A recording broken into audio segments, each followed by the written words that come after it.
আসসালামু আলাইকুম। আমরা কোন দুনিয়ায় বসবাস করি এটাই বলতে পারি না ভাই। যে দেশে 95% মুসলিম, ওই দেশে অন্য কেজি হিসাবে তরমুজ বিক্রি করা হয়, যেটা নাকি ফেরোয়ানে করতো। ফেরোয়ানে তার রেনে জর্জরিত ছিল। সে কি করলো, তার এলাকা থেকে সে অনেক দূরে চলে গেল। যা দেখা হয় তার এক বন্ধুর সাথে, সেই বন্ধুরে নিয়ে যায়। অনেক ক্ষুধার্ত ছিল, গেছে এক তরমুজ বাগানে তরমুজ খাইতে। যখন নাকি মালিকের কাছে তরমুজ চায়, উনি একটা তরমুজ দেয়, ওরা তরমুজটা খায়। খাওয়ার পরে ওরা কাজের সন্ধানে আইসে, এই কথাটা মালিকের সাথে শেয়ার করলে উনি নিজেই এই খেতে তাদেরকে কাজের জন্য রাখে। তো সে করতো কি, প্রতিদিন তার দায়িত্ব দিত যে তুমি বাজারে নিয়ে তরমুজ বেচবা। তো সে করতো কি, খেত থেকে তরমুজ নিয়ে মালিক দিত ফিস হিসেবে বেচার জন্য, সে নিয়ে কেজি হিসেবে বেচতো। তো কেজি হিসেবে বেচতে বেচতে দেখা গেছে কিছু টাকা রাখতে রাখতে অনেকগুলো টাকাও হয় তার। তো একটা সময় চিন্তা করে এভাবে তরমুজ বেচা হ্যাঁ বড় হইতারতো না। পরে হ্যাঁ হঠাৎ করে ঘোষণা শুনে রাজা এক লোক বিচারতেছে, দারোয়ান বিচারতেছে কবরস্থান পাহারা দেওয়ার জন্য। ঠিক আছে, পরে সে কি করে, এই কবরস্থানের পাহারাদার হিসাবে যোগ দেয়। ওই জায়গায় যত মৃত লোক ছিল, যারা মারা যাইতো, তাদেরকে কবর দেওয়ার জন্য সে টাকা নিত।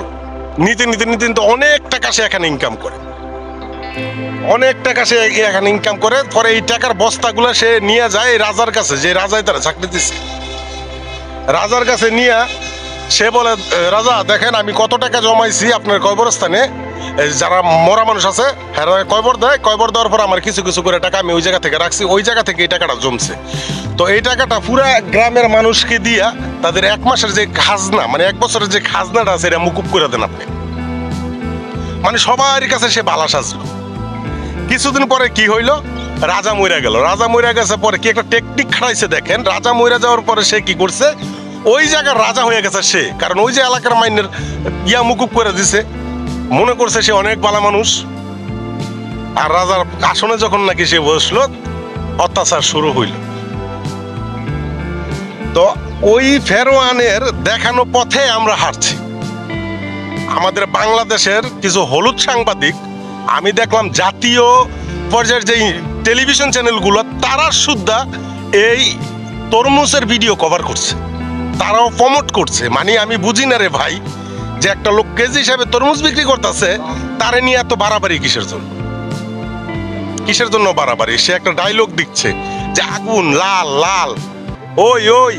এই ডায়লগটা অনেক সোশ্যাল মিডিয়াতে ভাইরাল, আর মেয়েরা এটা নিয়ে অশ্লীলতা করতেছে। আমি যদি আপনাদেরকে কিছু ভিডিও দেখাই, দেখেন আপনারা কিছু ভিডিও দেখেন আগে। ওই কি রে, রসমালাই রসমালাই লাগে আমারে? লাগে, কিন্তু রসমালাই খাই না। তুই খাস না তো কি হইছে? অন্য মাসে খায় রসমালাই।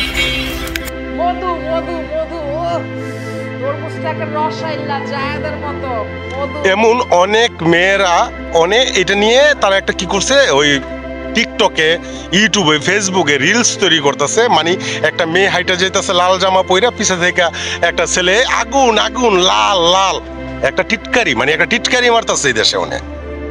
এই যেটা ভাইরাল করলেন কেন রে ভাই? সামনে ঈদ, সামনে ঈদ, কাপড়ের বাজারে যান, যারা নাকি বাংলাদেশি কাপড় বেচতেছে, পাকিস্তানি বলে, ইন্ডিয়ান বলে, তাদেরকে ধরেন গিয়া। যেটা করলে কাজ হইব। বাংলাদেশে অনেক সাদাবাজি হচ্ছে, তাদেরকে গিয়ে ধরেন যদি আপনাদের ক্ষমতা থাকে। এই তরমুজ লালের উপর রয়েছেন কি লেগে আপনারা? এটা ছাড়া কি আর আপনাদের কোনো কাজ কাম নাই? বালা কিছু কইলে আবার খারাপ হয়ে যায় আমরা। ঠিক আছে, বালা কিছু কইতাম গেলে জামুকে খারাপ হইয়া, তাই আর বেশি কিছু কইলাম না। আপনাদের কাছে অনুরোধ রইল, থুন তরমুজওয়ালা ছাড়াও এই দেশে আরো অনেক কিছু আছে, ওদেরকে নিয়ে একটু মাথা কামান। ভালো থাকবেন সবাই, সুস্থ থাকবেন। আমার কথায় যদি কেউ কষ্ট পায় থাকেন, আমার ছোট ভাই হিসাবে মাফ করে দিবেন।